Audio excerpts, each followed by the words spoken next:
Climbing up and down the border barrier has become statistically more difficult, dangerous, and deadly. Just in the first 4 months of this year, it's already doubled the number of fatalities of migrants that have passed in their attempts to cross into the United States. Pedro Rios is a migrant advocate. He has heard about Mexico's Secretariat of Foreign Relations releasing information stating that during the first 4 months of this year, 181 migrants from Mexico have died while trying to cross the border into the U.S. on land or on the water. It's double the number from the same time last year. It has to do with politics that are closing off any possibility of asylum.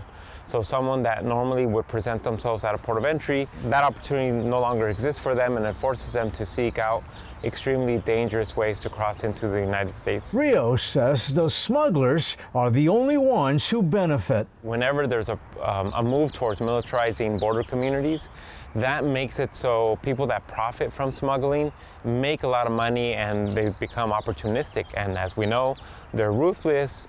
Their primary concern is making money. With more militarization comes much more groups of people that are profiting off of smuggling. According to Rios, the number of migrants who are dying while trying to cross the border into the U.S. is much higher than what's being reported.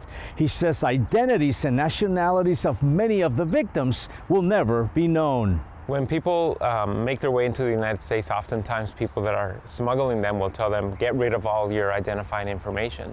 And so if they pass away in the desert or in the mountains and they have no identifying information, it's much more difficult for their families to be able to find out what happened to them. And Rios says the elements will often decay a body and any paperwork that might have been brought over, making it even harder to identify anyone.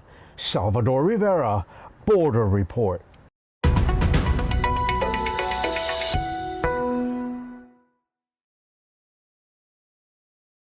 Thank you for watching. Subscribe below and download our NewsNation app right now on your phone, and you will get fact-based, unbiased news for all Americans.